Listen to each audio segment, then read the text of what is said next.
of snow flurries. 44 on Saturday, Sunday. Sunny but cold, 36. From the Saliga Heating and Cooling Weather Center, I'm meteorologist Dave Murray on 104.1 FM, KMOX. It is cloudy and 64, feels like 55 downtown at the Arch. I'm Michael Calhoun, KMOX News. Traffic from the MichaelsFlooringOutlet.com Traffic Center.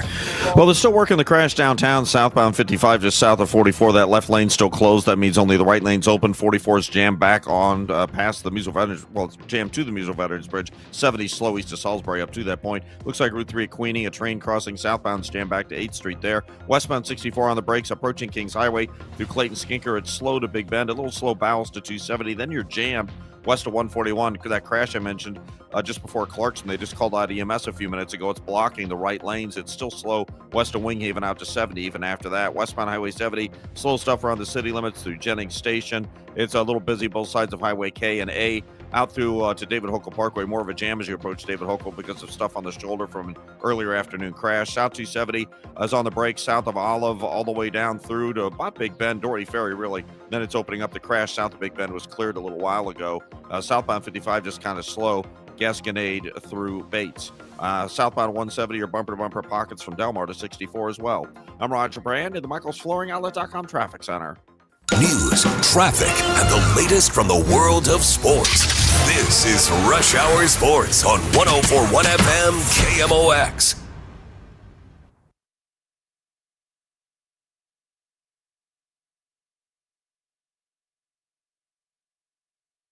All right, good to be with you guys. Welcome into Thursday. It's been the longest day of the year, Matt, Pauley, as I've been waiting for Miami Ole Miss tonight ever since I woke up this morning. And I had to wake up early today, too. So I had to go see my buddy Greg Damon at Sparks Tire and Auto to get an oil change. So I had to be up at 7:30.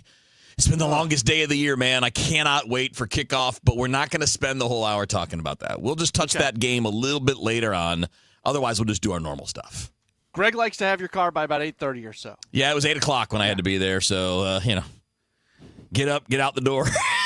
Love Greg. Greg's the absolute best. So, he's my guy. I really appreciate obviously, he's a good friend, but also appreciate the work that they do there, too. They are phenomenal, and he's the best. Mm-hmm. All right, so we'll do the football game last today because it'll be right before we all head out of here, and we'll talk about Miami and Ole Miss. We'll do the other college football playoff game tomorrow. I'm not even going to mention the teams. Sorry, teasing. It's Indiana and Oregon. I was just teasing Tom in case he was listening. But we'll get into those games towards the end of the show. Today we got a lot of baseball to do. As you would, I'm sure you're shocked that the Cardinals flagship is going to talk baseball. Feel free to join us, by the way. Ask questions, throw in comments. The newsy things today, Matt. We'll start with the main one, but I don't think this is a very long conversation. But the Cardinals have settled with all of their arbitration candidates, which I think is a great thing. It's not changing the course of the offseason. It doesn't change much, I don't think, in terms of trade talks. It just means you don't have acrimonious arbitration hearings. Yeah, so I think the only thing that's at all interesting about this is it's Chaim Bloom's first foray into this, and he settles with everybody. So we'll continue to watch this over the years, and we'll see, is Chaim somebody that just says, you know what, I'm not going to arbitration over $500,000. No, we're so because we've seen that happen before for sure, and it just seems with Donovan last year, Donovan Palante, like just a bunch of guys. Yeah. When you're so close, so it's one time, it's a tiny sample size. It doesn't mean anything. But if we get 5 years down the line and it's, hey, Chaim's never gone to an arbitration hearing with a player, and the Cardinals tend not to. Actually, last year was a little bit different that they did. The Cardinals tend to avoid that. Most teams do. But this is the first piece of evidence of what maybe he prefers. Yeah, and we have to. There's a lot of context to it, right? I mean, this is a year where your payroll is way down because you're rebuilding. Which will tie into our next story here in a second. But, I think you probably have a little bit more room to not have to worry about how the extra hundreds of thousands add up if that's what you end up doing. But regardless, again, it's not a huge discussion point. I just thought it was good that they got their business done and we can proceed from there. But tying into that payroll thing, Matt, we talked about this already this week, but now we have more finality to it.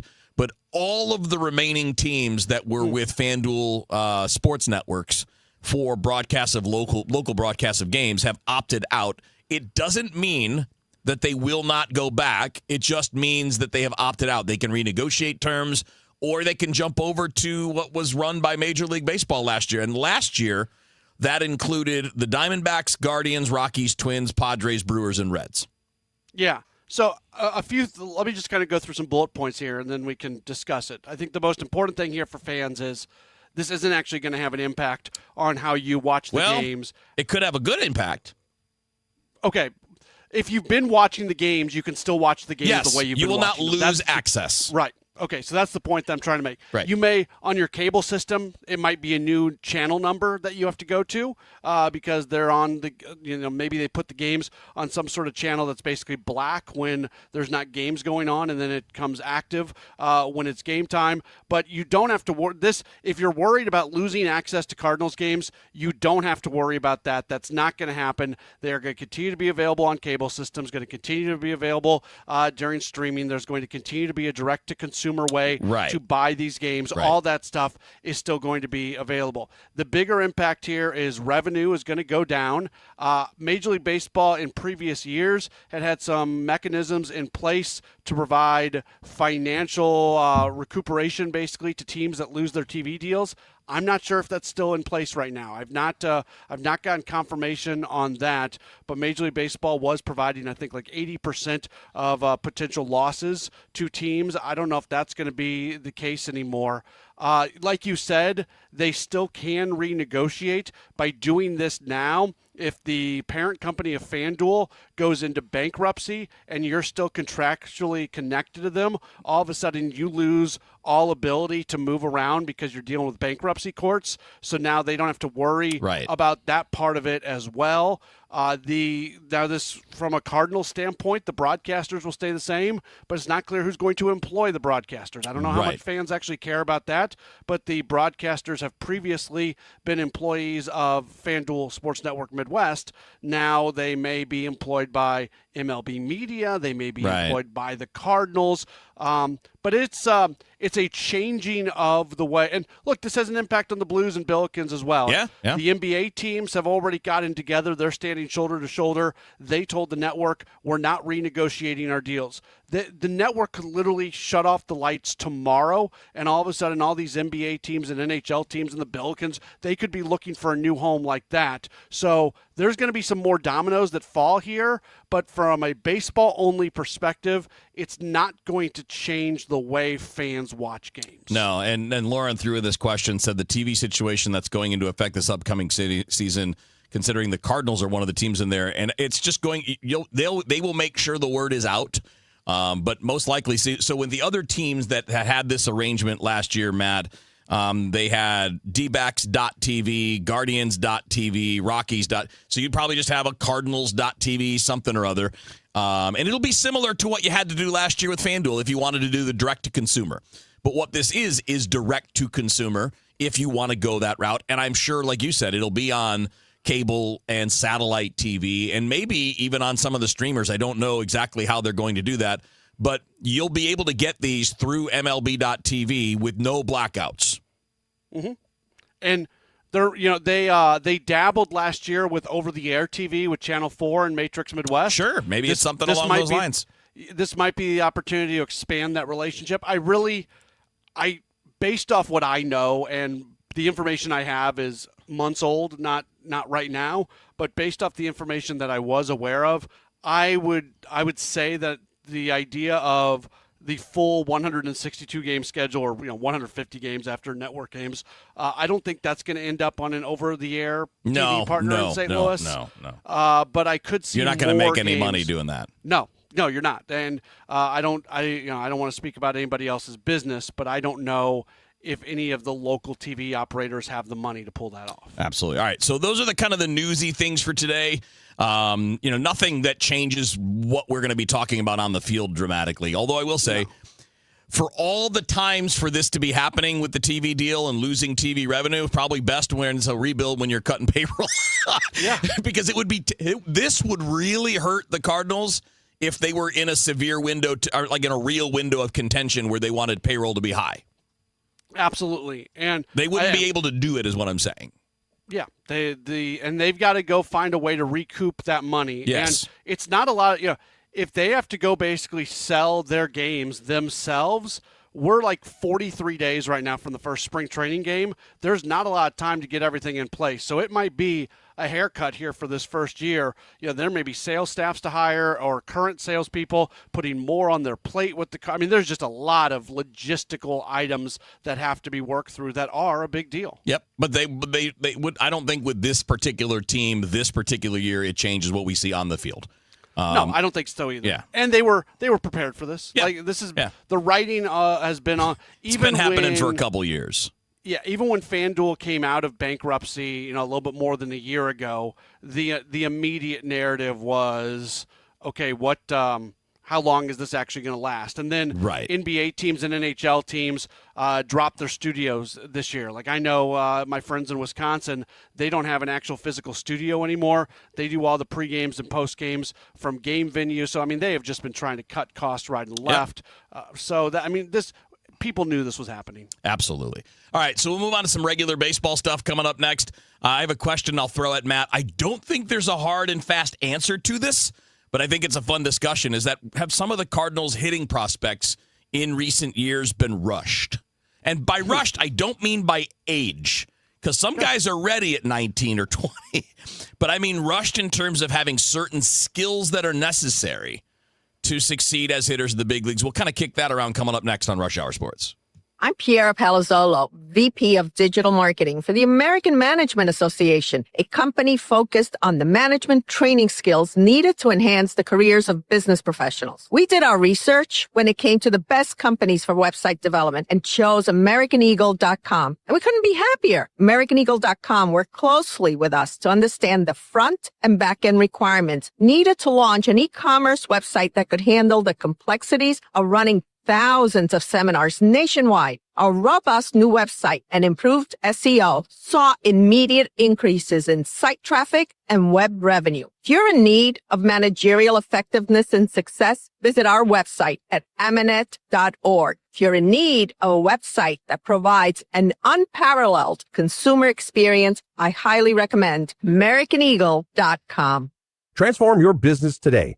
Dial 877-WebNow1 for a free digital consultation with AmericanEagle.com. Are you ready for the NFL weekend? 6 games coming up this weekend. If you're like me, you'll be sitting on the couch. You'll be watching every single minute of it. And how about you add a little bit to the experience? Live betting with DraftKings Sportsbook, an official sports betting partner of the NFL. They are fantastic when it comes to the live bet. Something's happening. You notice a trend. You think something's going to go down. Well, you've got an opportunity inside of the game to make a wager. Here's another thing they do. This is really, really cool. DraftKings does early exit protection. What that means is if you've got a player and it's an NFL prop bet and that player goes down at any point in the first half, they just take care of you. You get paid in cash. You are covered through the entire half. There is no reason to ever bet player props anywhere else. Download the DraftKings Sportsbook app now and use code KMOX. That's code KMOX, and you can turn $5 into $300 in bonus bets if your bet wins. In partnership with DraftKings, the crown is yours. Gambling problem? Call 1-800-GAMBLER, 21 plus, physically present in Missouri. Eligibility and restrictions apply. Bet must win to receive bonus bets, which expire in 7 days. Additional terms at dkng.com/audio. Limited time offer. Taking care of your health should be simple. And with the Neovitin monthly subscription, it finally is.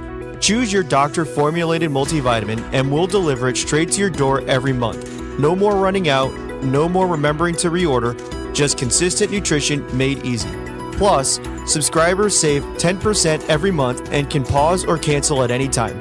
Visit neovitin.com and start your subscription today. Neovitin, trusted nutrition every day. Traffic from the MichaelsFlooringOutlet.com Traffic Center.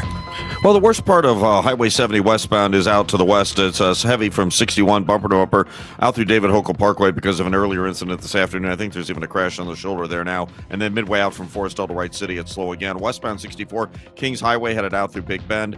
Still pretty congested. Ballast to 270. They cleared that crash at Clarkson. It's still a little slow at 141. Clarkson to Topgolf. and briefly at 364, then just approaching Prospect. 141 southbound's pretty tough. It's north of Ladue, bumper to bumper down to 64, but it's slow pockets from 64 all the way down through Manchester, Carmen, almost to Big Bend, and then it's jammed down to 44 after that, so that's a really tough alternate route. South 270 is doing better. There's still stop and go traffic, though, from Olive to about Manchester, slow to Big Bend, and 44 to Gravois, just by comparison. South 170, bumper to bumper at Delmar down to 64. Eastbound 64 backs up through the inner belt. Westbound 44 still working this crash. It's on South 55 to south of 44. Left lane closed as 44 is jammed back to the Musial Veterans Bridge. I'm Roger Brand at the Michaels Flooring Outlet.com Traffic Center. This is Rush Hour Sports on 104.1 FM KMOX. All right, Rush Hour Sports, Matt Pauley, Kevin Wheeler with you here. This one might take a little bit to sort through, Matt, and maybe we can carry this over into the next one a little if we need to. But I was thinking about this earlier because we're talking a lot about J.J. Weatherhold and eventually Joshua Baez. Certainly on the pitching side, we'll be talking about Liam Doyle and Matthews and all these other guys. Like, we're going to be talking a lot about young players this year and next. Leo Bernal, eventually Raniel Rodriguez, right? There's a pretty good group coming.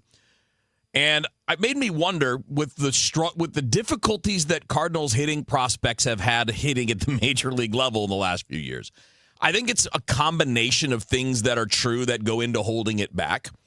But I also wondered if one of those factors was that some of these guys were put into the big leagues before they were ready to hit big league pitching. So the guys that really stand out to me in this regard would have been mostly it's Jordan Walker, maybe Mason Wynn a little bit, but Wynn had a lot of AAA success, so I'm not sure that that's a really good comp. Not a really good angle on him, but we could talk about guys like Dylan Carlson and Nolan Gorman too, and ask that same question because they were all very young when they came up. These guys that I picked out, and they were all high school players when they were drafted. Versus Alec Burleson, college player. He's done just fine. Brendan Donovan, college player, done just fine. And obviously J.J. Weatherhold's a college player. And I'm wondering if it's either they got brought to the majors too soon, and certainly that seems to have been the case with Walker. I think that just seems easy to say. It's harder to say for the other guys because Wynn's been productive as one of the best defenders in baseball at his position, so it's hard to say he's here too early. And Gorman and Carlson both had really good years in their second full in their like first full year, second full year in the big leagues, and then regressed after that. So how do you assess that, and what other factors would you bring into it? Yeah, I have a hard time talking about this from a broad standpoint because I think every situation is an individual situation, and I don't think you can just do broad strokes on it. With Jordan Walker, I think the story is easy, that he had that breakout spring, and we all got caught up on it. I, myself included. We all got caught up. But when you really broke that spring down, as spring went on, and he was facing a lot more legit big league pitching, he was actually doing things. I mean, I think the first thing is maybe for guys who have not made their major league debuts and they're trying to somewhat unexpectedly break camp with the team, put really way heavy the final 2 weeks of spring training over anything else that's happened. I think that's the first thing, because if we would have done that with Walker, I don't think as many people would have been calling for him to be on the team. Somebody like Victor Scott was hurried to the big leagues because of injuries. They just didn't have anybody else. Yeah, initially, and then last year he was more of like supposedly ready, but even he wasn't ready to hit the big league level. Yeah, I'm talking about 2 years ago when he made his major league debut. That was certainly an injury situation. I have a hard time with guys like Carlson and Gorman, though, for the reasons that you mentioned. Yeah. Because they did have success. The league adjusted to them, and they either never have or never have. I mean, neither of them haven't totally adjusted back to the league. And maybe for Gorman, he's still looking for that opportunity, but that's certainly the case with Dylan Carlson, who has not gotten any sort of major league traction since leaving the Cardinals. But we're in a world right now, Kevin, you know this as well as anybody, especially with your involvement in the amateur game. Teams want to get these young guys through the system as quickly as possible, and that's why we're always talking about, development doesn't stop at the big leagues. It's because they are still being developed up there. I'd be okay with organizations starting to pump the brakes a little bit on that. I think it's a very complicated, in-depth, lots of shades of gray conversation. Yeah, I think it's interesting because I would agree that it's not, when I asked the question, I knew that it wasn't just, quote, the answer, because there is no one answer. They're all a little bit different. Like, I think it's pretty clear that Walker was rushed. I'm not sure that that's true of, again, Mason Wynn. I'm not sure that was true of Gorman. Gorman, in his time at AAA before he got promoted, he was very productive. Yeah. And there wasn't a lot left for him to show down there. And then when he came up, he was initially very good.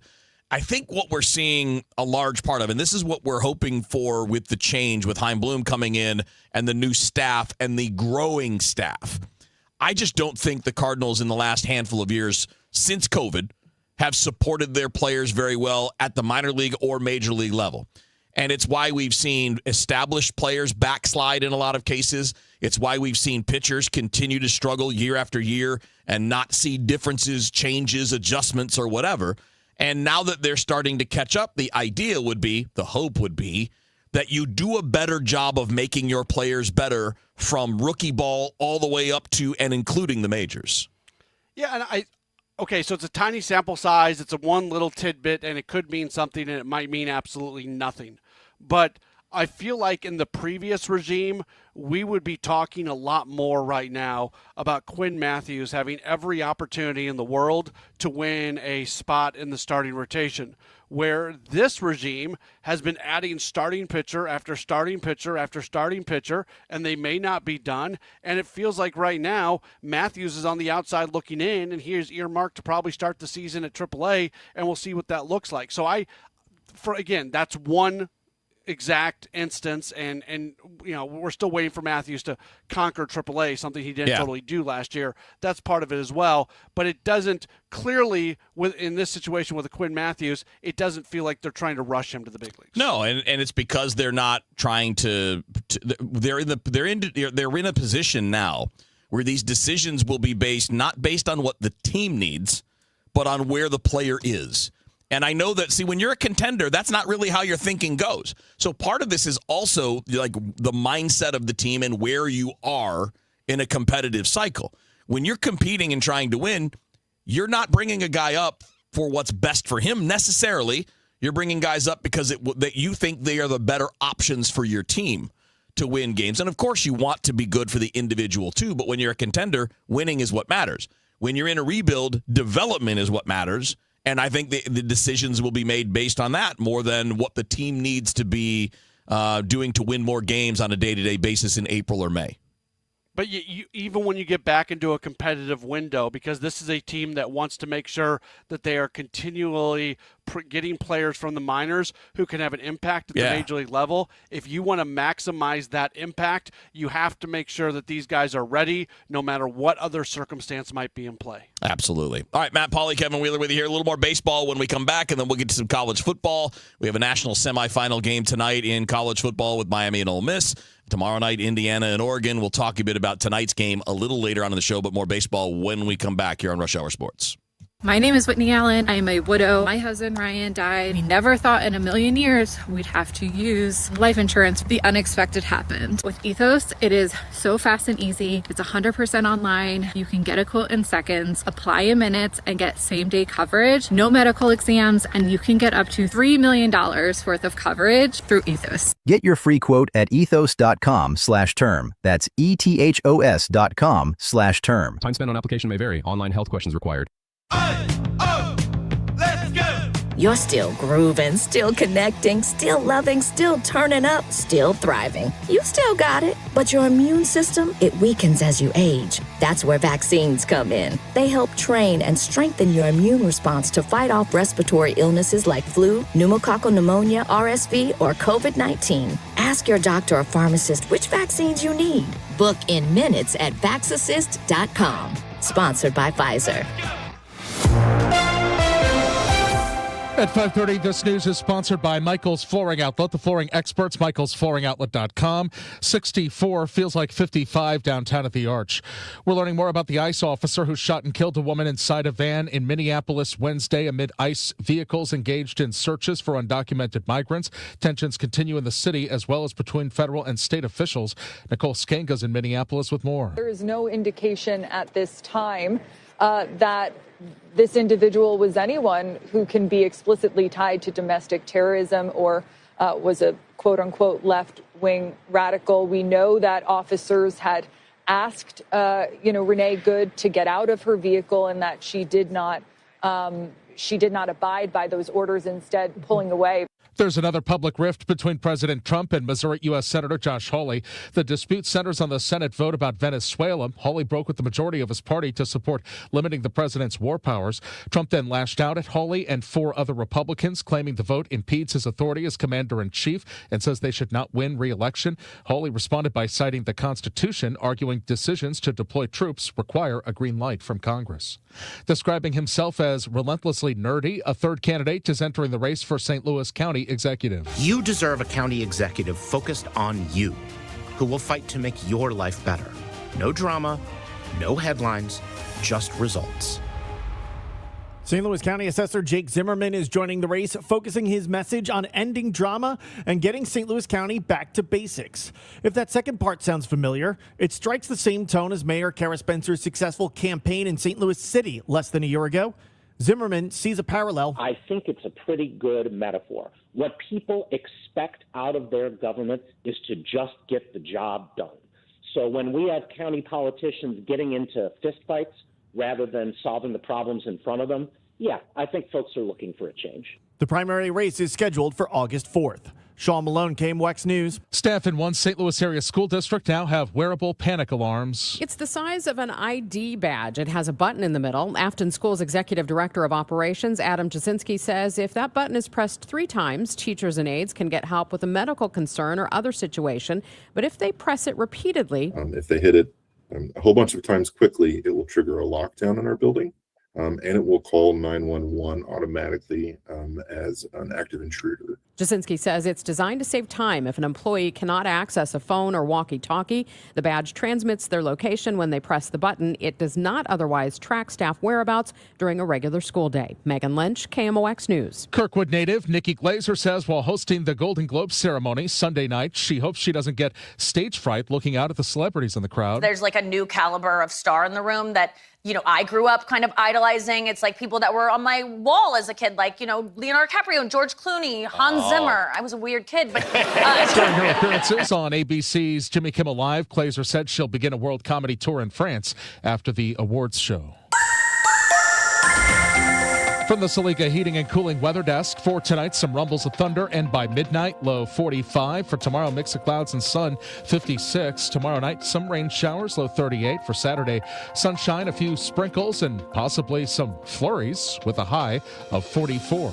Right now, we've got some rain. It's 64 downtown, feels like 55. I'm Michael Calhoun, KMOX News.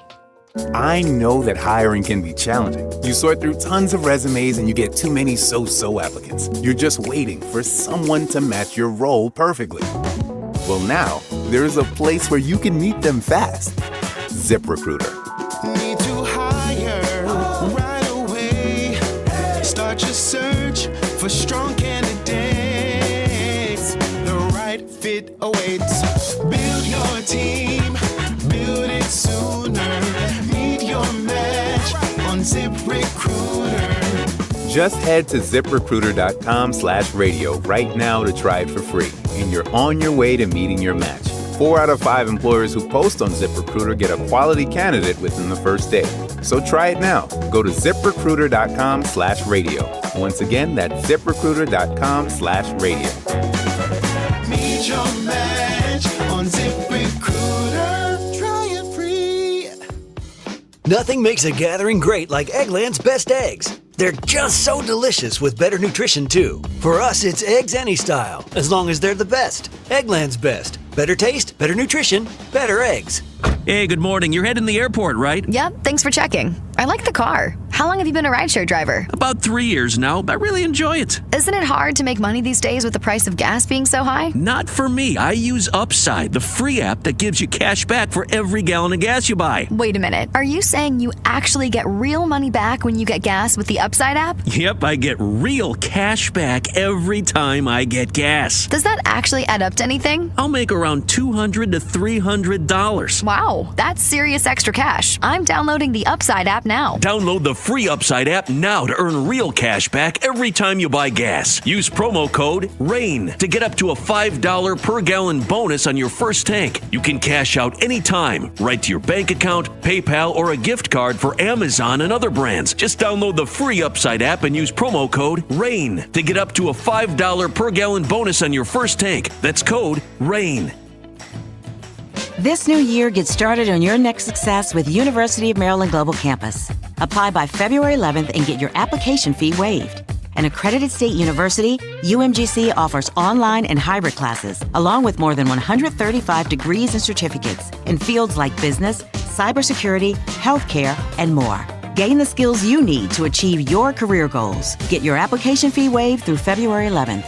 Learn more at umgc.edu. Certified to operate in Virginia by Chef. Wesley Financial Group is not a law firm. I'm Chuck McDowell, founder of Wesley Financial Group. Did you buy a timeshare because they told you it was a great investment? That's a lie. Most timeshares can be bought online for $1. To find out what your timeshare is worth and to cancel it, call us today and we'll send you our timeshare exit kit free with all your options for cancellation. Call Wesley for your free exit info guide. 800-959-3388. That's 800-959-3388. If you owe the IRS, you have a legal issue, and you need the Lance Drury Law Firm. We'll protect your rights. Log on at lancedrurylaw.com. Rush Hour Sports continues on 104.1 FM, KMOX. All right, Rush Hour Sports here on KMOX. Matt Pauley, Kevin Wheeler with you here. A little more baseball, then we'll get a little college football with with Ole Miss and Miami tonight. I wanted to vent a little bit, Matt, and you feel free to join in or to push back, whichever way you'd like to go.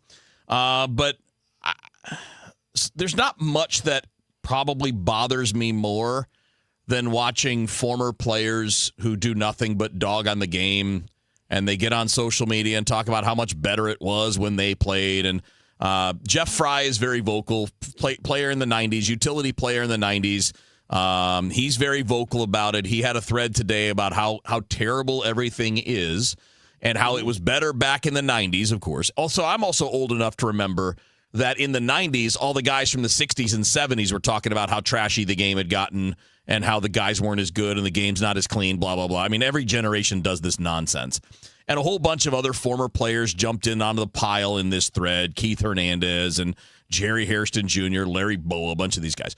And what is super irritating to me is that they say things that are factually inaccurate.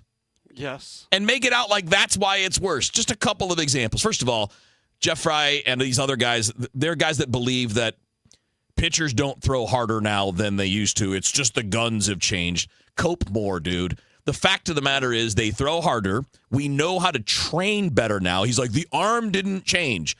The bodies have changed. Our understanding of biomechanics has changed. And just because you don't accept that doesn't mean it isn't real. It's super irritating. And then he goes into this, well, it leads to poor command. I got news for everybody who wants to make that argument. Walks are lower now than they were in the 90s by quite a bit. Mm-hmm. Walks are down compared to the time that he's saying pitchers had better command. And I know he's going to come back and say, well, it's because players swing at everything. Yeah, but they also still put the ball in play. And by the way, the number of runs scored per game hasn't changed. It's been basically flat except for the peak of the steroid era, which Jeff Fry was a part of. And all of these guys from the 90s need to shut their traps because the reason offense was better was because guys were juicing. And if anything was better, it was the bodies were better because so many people were putting a needle in their ass. And they want to make that sound like it was the better version of baseball. Pipe down, dude. It was a really weird thing, too, because he took he took issue with the Brewers hiring Daniel Vogelbach as their new hitting coach, right? Because he feels like he was a better hitter than Vogelbach was when they played. And Kevin, you know as well as anybody, how good of a player you were does not exactly translate to how good of a coach No, it's nonsense. Jeff Fry had coaches who were never good players, and they made him better. I mean, like, some of the greatest hitting coaches of all time were not good players. In fact, most of them, like Walt Riniak and Charlie Lau, these guys didn't even play in the major leagues. Kevin Long has no major league career. He's one of the best hitting coaches out there. And that's been true of hitting coaches throughout time, pitching coaches too. Dave Duncan's one of the greatest pitching coaches of all time, never threw a pitch. Never threw a pitch because he was a catcher. A Mark McGuire didn't teach the way he hit either. No. No, I mean, he did some of the same principles, but right, like that was the big knock. You were not here, but I'm sure you saw it being a Cardinals fan. We were inundated with, what does a 240 hitter like Mark McGuire know about hitting? Obviously a lot, because he did a fantastic job. Yeah, absolutely. So, like, it bothers me more when it's former players, though, because when you see former players getting on those things, now fans are going to listen to them. But the problem is these guys, they're not idiots, but what they're doing is propping themselves up. They want to believe that they were in the better time, and then what they see now is worse because they're not a part of it. And I don't understand. See, like Jeff Fry as a player was a utility player, and he was a career 290 hitter, which is what his calling card is. But he didn't walk, and he didn't hit for any power, and he was 9% below league average as a hitter throughout his career, keeping in mind that the vast majority of that time was as a bench player, which is fine. That's a good bench player, man. He did his job in his era, and he did it very well, and that's great. But by talking about 290 and then comparing yourself to somebody who hits 250, it's not. It doesn't tell the story. Does that guy hit more doubles than you? Does he hit more homers than you? Does he walk more than you? Does he drive in more runs than you? Like, it's such a dumb argument. It drives me nuts. To act like in every other athletic endeavor, athletes are getting bigger, faster, stronger, and breaking records. Weightlifting, sprinting, high jump, you name it. We're getting better. We're getting faster marathoners. We're getting faster 100 times. But baseball's not getting better. Baseball athletes aren't getting better. They're getting worse, and we were just as good back in the day. Cope more, man. I really want to have a round table with these guys and just sit down and let them tell me what, like, okay, so you don't think guys throw as many strikes, then why is the walk rate higher in your era than it is now? I mean, the style's different, and if you just want to tell me that you prefer the style, cool.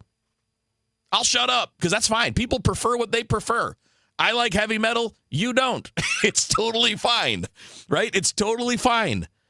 You're just so fired up about this, you forgot that we have to get to traffic. I know. I went right through it. All right, let's do that. I ran through the red light and just caused an accident. I hope Captain Roger Brand's okay.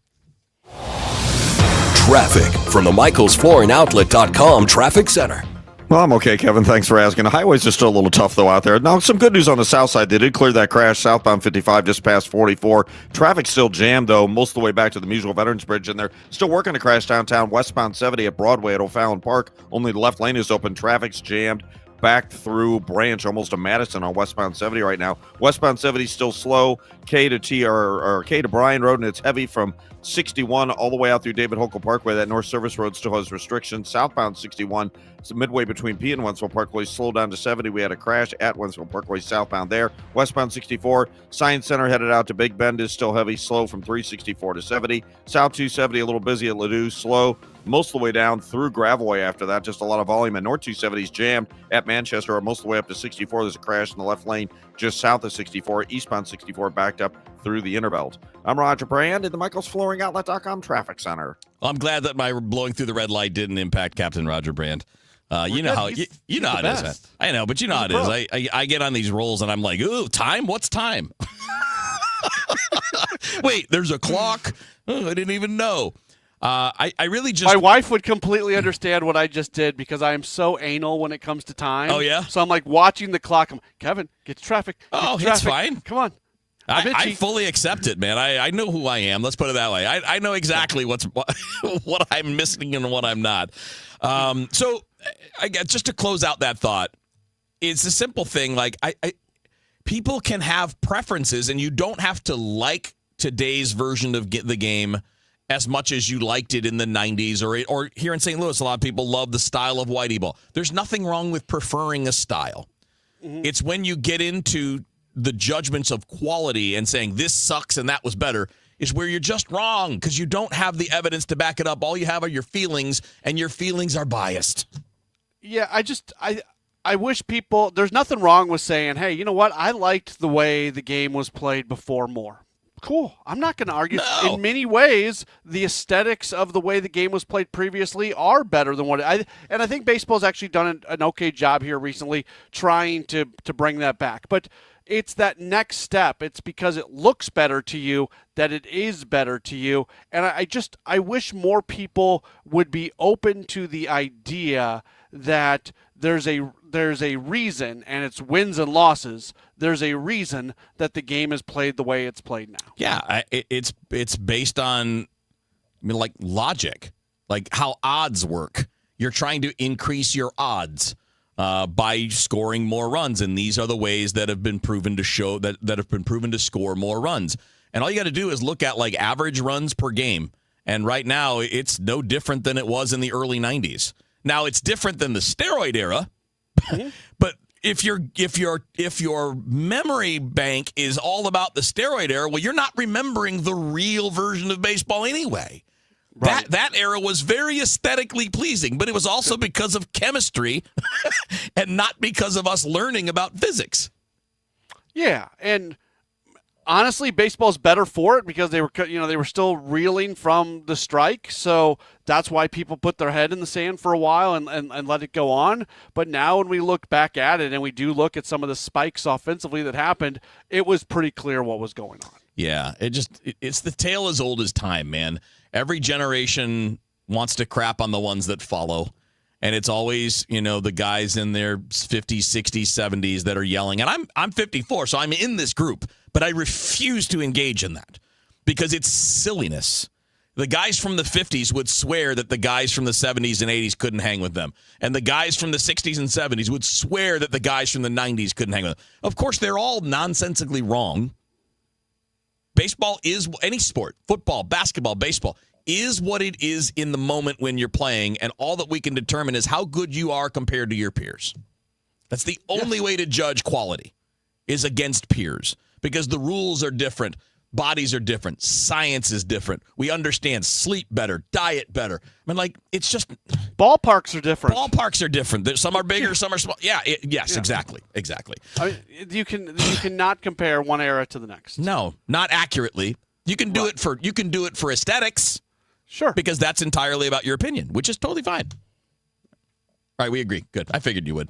You and I we're very much aligned in this whole thing. I would never argue that baseball is better today than it used to be. I would just say that baseball is what it is today, and it was what it was in those previous times, and that's it. And you can decide which one you like best. But one is not better than other.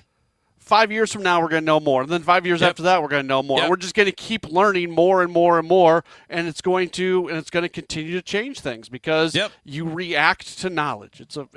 It's a life lesson, not a sports lesson. Like, well, hey, I liked the 90s and 2000s better because Miami was better in football then. It was better football. Such a dumb argument. Because I played back then, it was better. All right, let's switch off from baseball. I'm going to stop ranting because I'm losing my mind. And I want to get into this college football game tonight. So let's just break it down when we come back. We'll talk about who we each like. Am I needed? Can I do it? Can I just log off here? We need your opinion because mine's biased. We need somebody here to be neutral. We need somebody to be looking at this without a stake in the game. And we'll talk a bit about tonight's game between Miami and Ole Miss next on KMOX. It's 2026 and it's time to get your home zero resified by calling our cleaning heroes at Zero Res. 3 rooms of carpet clean starting at just $119 plus a free hallway, and take 15% off regularly priced services when you mention the KMWEX special. ZeroResSTL.com. When you get hurt, you don't want to end up on the injured list. You want to get back in the game stronger than ever. At Morgan & Morgan, we're the home run hitters you need. Morgan & Morgan, proud sponsor of the St. Louis Cardinals. Injured? Visit forthepeople.com for an office near you. Traffic from the MichaelsFlooringOutlet.com Traffic Center. Well, we still got our trouble downtown on westbound 70 at O'Fallon Park at the Broadway exit. An injury crash. Only the left lane is open. Traffic's jammed back almost to the Musial Veterans Bridge. Westbound 44 west of the Musial Veterans past the Poplar. Still pretty congested because of that earlier 55 crash. 55 from 44 down to Arsenal. There's a couple of pockets where it's busy down to Bates. It's not all that bad. Westbound 64 Science Center all the way through Big Bend. You got heavy traffic. And then west of Lake St. Louis Boulevard out to 70. Southbound 61 jammed. Both sides of Wentzville Parkway. There's a southbound crash just south of there. Westbound to Highway 70 in St. Charles County, approaching 61 out through David Holcomb Parkway, still slow to the activity on the North Service Road. They cleared that crash north 270 at 64. Traffic still jammed. Manchester heavy most of the way up to there. South 270, 64 all the way down through Gravois busy. Westbound 44, the right lanes are at Lindbergh. South 170 delays at the Parkway. I'm Roger Brand in the MichaelsFlooringOutlet.com Traffic Center. What if every time you spent money, you saved money too? With Achieve It Checking from Together Credit Union, you can do just that. Every debit card purchase is rounded up to the nearest dollar, and the spare change goes right into your savings. And here's the best part. Together Credit Union boosts your progress by matching qualifying savings, up to $8 a month. It's a free checking account that helps you achieve more automatically. Learn more, or better yet, enroll today at togethercu.org. Together Credit Union, federally insured by NCUA. This is the story of the one. As the purchasing manager at a manufacturing plant, she knows the only thing more important than having the right safety gear is having it there when you need it. That's why she partners with Grainger for auto reordering, so her team members can count on her to have cut-resistant gloves on hand, and each shift can run safely and efficiently. Call 1-800-GRAINGER, click Grainger.com, or just stop by. Grainger, for the ones who get it done.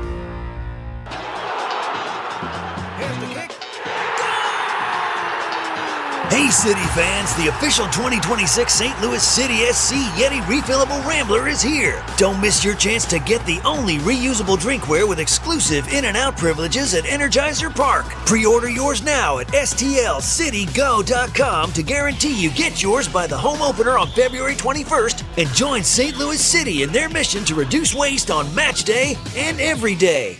This is Rush Hour Sports on 104.1 FM KMOX.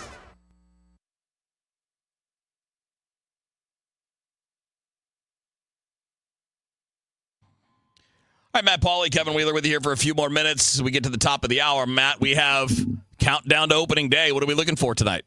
Yeah, tonight's a fun show. So Ricky Horton and I sat down yesterday over at Cardinals Nation inside of Ballpark Village, and we talked for about 45 minutes. So that's going to be the bulk of the show tonight. We go through Ricky's starts as a ball player, him getting into broadcasting, him being a coach. I mean, if you've ever wanted to kind of hear Ricky's origin story, both as a baseball player and as a broadcaster, I would be tuned in tonight. Very cool. Very cool. Looking forward to that after the 6 o'clock news. I will be listening to that on my way home, and once I get home, it's going to be Miami and Ole Miss, and then I'll catch the rest on podcast. But just toss your thoughts out here. I mean, you've got the semifinal game between Miami and Ole Miss. I know who I want to win, but I also know with an analyst viewpoint that I think this game's a coin flip. I think that what Ole Miss does well with the quick passing game could give the pass rush trouble for Miami. So they got to tackle well. They're going to have to get their own passing attack going a little bit, I think. But as far as who wins the game, I feel like it's a coin flip, and Vegas seems to agree. Well, the spread hasn't moved. It opened up with Miami as a 3-point favorite, and it has sat for the last week and a half at 3. So that tells you that the betting has been 50-50 to each side of the whole time. I think Miami has more talent. I really appreciate what Ole Miss has done here through all the adversity. I mean, man, they're easy to root for. If my team wasn't facing them, I'd be rooting for them to win the whole thing. I mean, they lost like 3 more coaches this week. It's ridiculous. Because they got pulled into Baton Rouge to start and you know what? And Pete Golding, the Ole Miss coach, has been so classy about everything. He said, "Yeah, you know what? Those guys are being paid by another place, and they've got a job to do and a roster to fill. Like it'd be so easy." So he's not giving his team any opportunity to have some built-in excuses because of that. So. Like I'm torn on that side of it. So not even like breaking down the X's and O's, but almost the emotional part. Yeah. I'm torn on that because I appreciate Ole Miss so much for what they've gone through and what they've been able to accomplish. But at the same time, because of all that, I feel like the air is going to be let out of the balloon at some point. It could. I mean, you just never know how that stuff will impact you. And if I were looking at keys tonight, I think if you're Ole Miss, you got to hit some big plays. I think the Canes can be vulnerable at times. They will blitz a little bit, and I think they blitz too much for my liking because I think they do well enough just rushing with 4. And when they don't get home, it's because the other opposing team is getting rid of the ball quickly. And you're not going to pass rush very well when a team gets rid of the ball in 1.5 seconds. And if you get close to Chambliss, you got to take him down because we saw I mean, the plays that he can make Unreal. With his legs are incredible. He single-handedly, beat Georgia with those. Georgia was one tackle away multiple times from just winning that game. If they would have just gotten him one time when he went on that crazy run. So, yeah, that's good. All right, buddy, have a good night. We'll talk tomorrow. We'll see if I'm happy or not. All right, good luck tomorrow. I'm rooting for him. Yep, I'm rooting you. for him. We appreciate that. I'll be rooting for Indiana tomorrow night for Tom. All right, everybody that's tuning in, stay tuned because you've got Countdown to Opening Day show coming up after the news on KMOX. Do you have 3 ex-wives and your current